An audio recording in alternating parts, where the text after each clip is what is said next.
herramientas que he seleccionado, de izquierda a derecha, estaría Google Forms, Microsoft Forms, Kahoot, Socrative, Quizzes y Edpuzzle.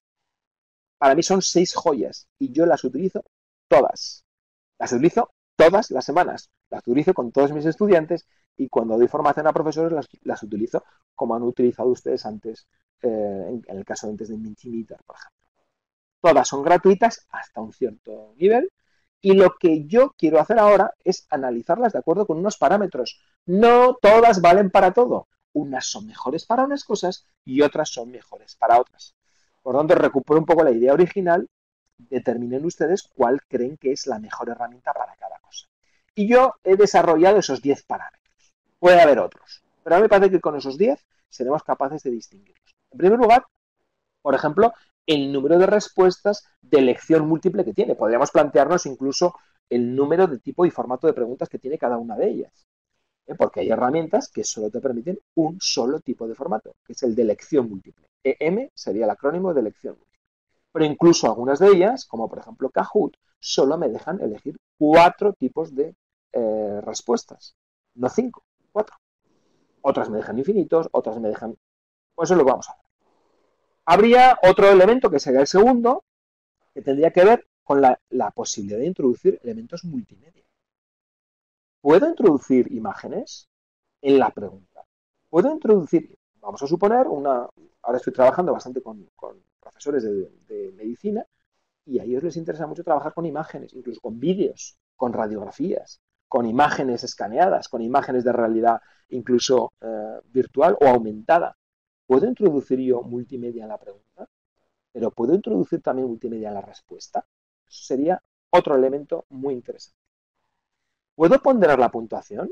Porque habrá preguntas que sean más difíciles que otras. Y habrá preguntas que por su carga cognitiva, lo veremos con Google Forms, tengan una mayor dificultad intrínseca. Por ejemplo, no es lo mismo contestar a una pregunta de elección múltiple, es decir, bueno, pues por ejemplo, ¿en qué año comenzó la Segunda Guerra Mundial? Y hay 4 opciones y yo elijo una. Esa pregunta no estoy hablando de su dificultad intrínseca, estoy hablando de la dificultad que tiene que ver en cuanto al formato de la pregunta. No es lo mismo elegir una de 4 que elegir 3 de 10. Imagínense que yo le pregunto, selecciona 3 características o 3 eventos históricos de la Segunda Guerra Mundial y pongo 10 y tienen que elegir 3. Incluso si yo no digo que son 3, yo digo selecciona aquellos eventos históricos que corresponden a la Segunda Guerra Mundial, estoy incrementando todavía más lo que sería la dificultad formal de la pregunta, no la dificultad técnica, sino la formal. Un cuarto elemento que no me cansaré de repetir es la posibilidad de que yo dé feedback. ¿Puedo dar feedback? ¿Puedo automatizar el feedback? ¿Dónde doy el feedback? Si el alumno lo hace en su casa, ¿se le puede dar feedback? ¿O hay que darlo en clase? Ahí hay otro elemento muy interesante. Luego está la versatilidad técnica. Vivimos en un aprendizaje ubicuo, ¿no? Mobile learning, el aprendizaje móvil. Los alumnos pueden trabajar desde sus dispositivos móviles, desde sus teléfonos, de sus celulares, de sus tabletas, de sus ordenadores, de sus portátiles. ¿Y vale para todos los sistemas operativos? Bueno, pues hay otro elemento, sobre todo los que trabajamos en un entorno BY o B, Bring Your Own Device, trae tu propio dispositivo, que nos interesa también ese elemento.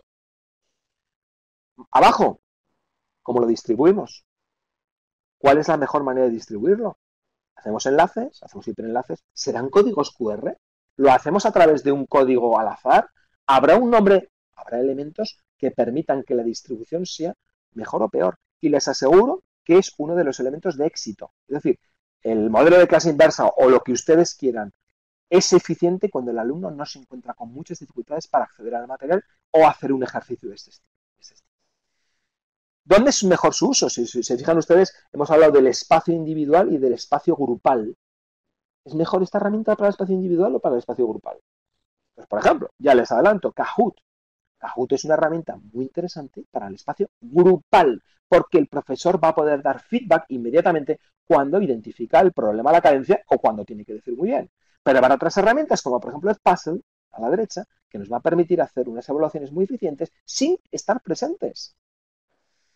Otras funcionalidades, pues por ejemplo, la posibilidad que yo tenga de convertir ese ejercicio online automatizado en un ejercicio en papel, o descargarme las preguntas en Excel, o darles a los alumnos una plantilla para que hagan ellos las preguntas. Hemos dicho antes, si se fijan, si se recuerdan, que cuando el alumno crea algo, aprende mucho.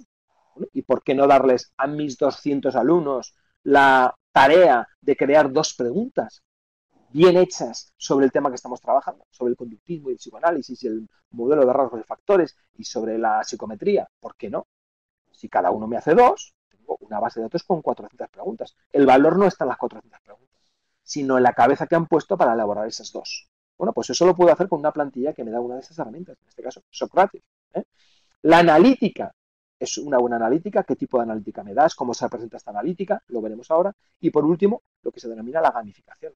¿Está esta herramienta gamificada? ¿Me sirve para hacer un juego cooperativo?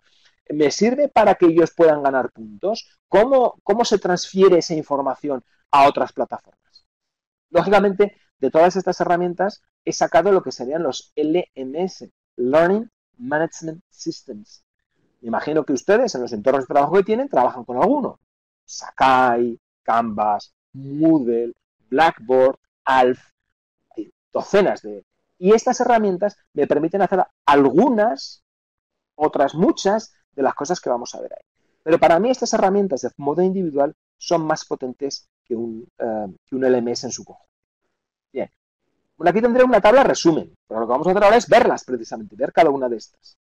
Pues ahí tienen Google, Microsoft, Kahoot, Socrative, Quizzes y Edpuzzle, y ahí estarían pues cada herramienta analizada de acuerdo con los parámetros que hemos visto, ¿no? Con esos factores, con esas variables. Esto ustedes lo tienen en esta videograbación y además, bueno, no tengo ningún inconveniente en que me lo pidan si lo desean. Pero vamos a verlas ya en detalle cada una de ellas.